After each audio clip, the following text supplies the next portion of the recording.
안녕하세요. 성상개미TV입니다. 자, 어제까지만 해도 코로나 재확산에 관련해서 이 미국 증시가 혼조세로 끝났었는데 오늘은 제법 잘 마무리가 되고 있습니다. 다우 산업이 0.71% 정도 올라가고 있고 이렇게 나스닥이 0.45% 밀렸고 S&P 500이 0.36% 올라가는 좋은 모습 속에 다우 산업과 S&P 500이 좋은 모습 속에 끝나고 있습니다. 요즘 우리나라 반도체 시장이 꽤 강하죠. 한 이틀 정도 강세가 있었고, 또 게임주라든가 메타버스 관련주들은 상당히 큰 부침을 겪으면서 큰 조정을 받고 있습니다. 어떤 한 섹터가 계속해서 올라갈 수만은 없고, 또 어떤 한 섹터가 계속해서 떨어질 수만은 없죠. 코로나 치료제가 나오면서 이제 게임 체인저에 대한 이슈로다가 백신 관련주들이 크게 조정을 받고 있고, HLB 그룹주들도 나노젠 나노코박스 관련해서 큰 이슈로 잘 올라왔다가 나노젠 나노코박스의 지지부진한 상황 속에 많이 떨어져 있습니다. 하지만 항상 말씀드리고 싶은 건 주식이 언제까지 올라가지만은 않듯이 또 모든 섹터가 언제까지만 해도 떨어지진 않죠. 삼성전자가 최고점이 9만원, 8만원 갔을 때 막 10만 전자 간다 그러다가 6만 전자, 7만 전자가 되니까 난리가 난 것처럼 보였지만 결국 요즘 또 잘 반등해주고 있죠. 사실 이렇게 많이 떨어질 때 제일 많이 파는 매도 세력이 개인이란 얘기죠. 7만 원, 6만 원 왔을 때 삼성전자를 못 믿고 어떻게 큰일 난 것처럼. 마찬가지로 HLB나 HLB 그렇도 물론 이 회사들이 앞으로 어떻게 올라갈지 제가 미래에서 온 사람이 아닌 이상 모르죠. 삼성전자도 마찬가지로 모르는 거고. 그렇지만 회사의 가치를 믿고 만약에 간다면 꾸준히 분할 매수 관점 이렇게 보는 것도 사실은 상당히 괜찮아 보입니다. 역시나 이 금요일날 올라가니까 막 환호하고 막 어떻게 될 것처럼 좋아했다가 어제 한 4% 떨어지니까 금방 회사 망할 것처럼 또 이렇게 글을 남기시는 분들이 있는데 하루하루 이렇게 너무 일희일비에 살다 보면 결국 엄청나게 이 스트레스 받죠. 그러니까 너무 크게 신경 쓰지 말고 물론 주식이라는 게 떨어져 있다 보니까 손실권에 있어서 당연히 스트레스 받는 게 당연하고 저도 그런 건 마찬가지죠. 하지만 우리가 회사를 믿는다면 사실 기법적인 면에서 월봉의 최고점, 이전 고점들에서 매수하는 이런 행태만 아니고 월봉 바닥권에서라고 좀 쌀 때 주식이 너무 막 좋은 이슈와 함께 너무 고공행진할 때 말고 쌀 때 좀 모아가는 게 좋고 고공행진하거나 뉴스에 막 반응해서 월봉 이렇게 높을 때 쫓아갈 때는 단기 단타로 대응하는 게 좋다고 제가 말씀드린 적이 있습니다. 이번 영상은 이 HLB가 비소세포 폐하면서도 상당히 좋은 이 효과를 갖고 있는 리보세라닙이 있죠. 우리가 사실은 나노젠 나노코박스에 관련한 것도 그렇지만 리보세라닙에 대한 이 어떤 기대감도 있는 게 사실 HLB에 투자하신 분들은 많을 텐데요. 오늘은 폐암 관련한 이 기사들과 몇 가지 이슈가 있어서 챙겨보려고 합니다. HLB 주가에 영향을 미친다거나 꼭 그런 건 아니지만 우리가 리보세라님이 갖고 있는 비소세포 폐암에 대한 어떤 이해가 좀 필요해서 부려고 하고요. HLB가 예전에 이게 올해 7월달 기사인데 리보세라님 제피티닙 병용으로다가 비소세포 폐암 1차 치료가 가능하다는 이런 얘기들이 들리는 이 기사를 본 적이 있어요. 자, 핀포인트의 이 김동주, 메디컬 투데이의 이 김동주 기자님의 글이고요. 이 리보세라니까 아스트라제네카의 제비티닙 병용 투여가 비소세포 포함 치료 효과가 있는 걸로 나타났다는 기사가 있습니다. 잠깐 살펴보면 HLB는 중국 파트너사 항소제약이 자사의 표적 항암 물질 리보세라니까 아스트라제네카 1세대 EGFR 이게 EGFR 이게 1세대 이 제약물이에요. 그래서 이 1사대 항암제 아스트라제네카의 EGFR 상피세포 성장인자 수용체 표적 치료제인 제비티닙이죠.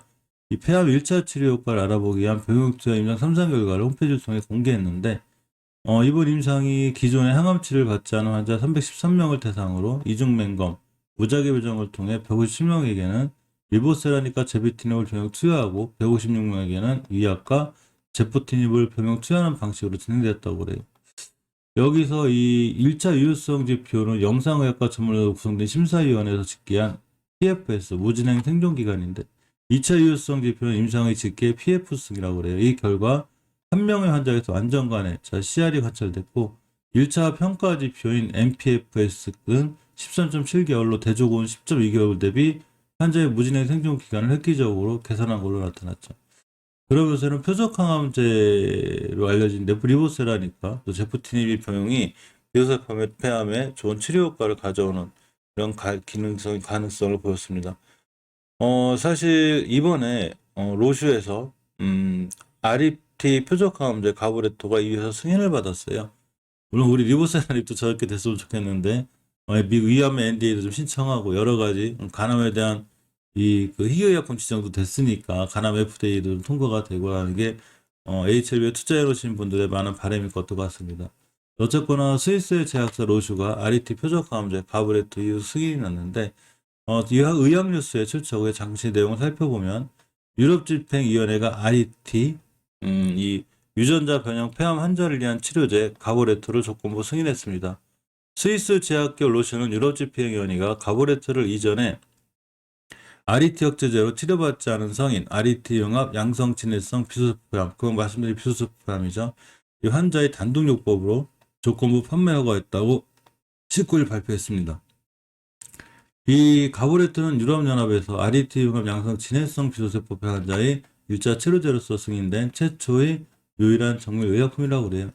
이 승인이 이제 임상 2상, 이 시험 이야기에서 에로우라고 읽어야 되겠죠. 연구의 결과를 기반으로 하고 가브레트는 진행성 RET 융합 양성 비소세포 폐암 환자에서 지속적인 반응을 나타냈다고 합니다. 전체적으로 이 표적항암제가 사실은 폐암이나 간암에 이 획기적인 치료제가 되고 있다는 얘기들이 많이 들리고 있죠. 리보세라닙도 아까 말씀드린 것처럼 제피티니카의 병용요법으로다가 지금 비소세포 폐암에 좋은 이 효과를 나오고 있는 것처럼 이 표적항암제나 이 면역항암제, 특히 표적항암제, 면역항암제 병용요법은 폐암 환자들에게 굉장히 좋은 이 효과를 가져오기도 합니다. 이런 비소세포 폐암에 관한 이 표적항암제에 대한 효과가 있어서 잠깐 보려고 합니다. 이 사기 폐암의 경우에 암세포가 장기에 많이 퍼져 있거나 다른 전기로 전이된 상태이기 때문에 수술보다는 항암 치료가 우선이고, 비소세포 폐암은 아까 말씀드린 EGFR, 이게 그 제피티닉 같은 1세대 표적항암 치료제죠. 또 ALK, ROS1 등 특정 유전자나 단백질 등이 암의 발생과 생존에 영향을 미친다는 사실이 밝혀졌는데, 이러한 표적항암제 개발로 생존율이 높아지고 있다는 얘기죠. 이 표적항암제가 바로 리보세라닙이고, 이 EGFR과 이 병용요법으로다가 아까 말씀드린 대로 비소세포 폐암 같은 데 굉장히 효과가 있다는 얘기죠. 근데 이런 표적항암제도 약제 내성이 있기 때문에 환자에게 같은 약을 지속적으로 투여하기는 좀 힘들다는 이 얘기들이 있습니다.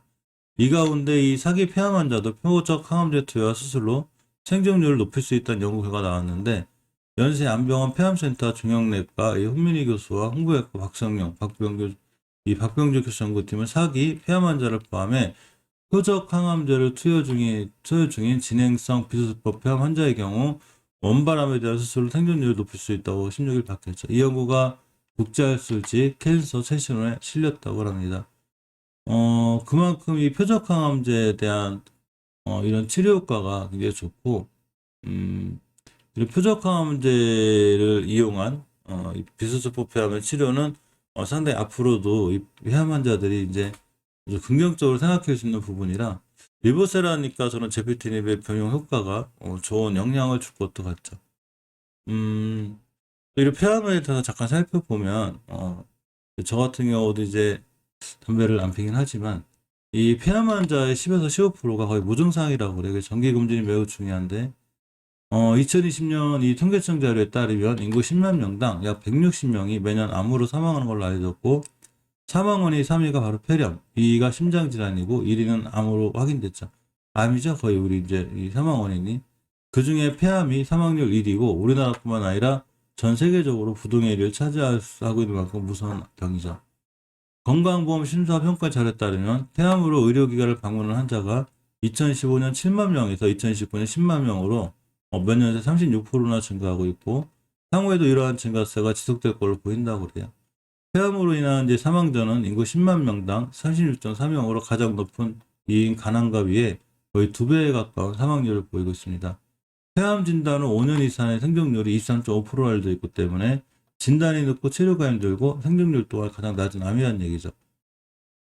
이 폐암에 있어서 80% 이상이 이제 흡연이 원인인 걸로 이렇게 알려져 있고, 비흡연자에 비해 흡연자에서 폐암의 발생 위험은 12배에서 13배가 높아지는 것으로 보고되고 있습니다. 직접 흡연에 간접 의존을 하는 경우에도 폐암 위험도가 1배에서 2배 가까이 증가하는 걸로 알려져 있고, 폐암의 가족력이 있는 경우 정상군에 비해 수배의 발병 위험이 증가하는 걸로 알려져 있습니다. 또한 이 벤조피린, 벤조피날린, 방사성 물질을 포함한 대기오염과 같은 환경적 요인, 비소, 성면크롬, 니켈 등의 발암 물질에 대한 직업적 노출 같은 요인 또한 폐암의 발생에 기여를 하는 걸로 보이고 있다고 합니다.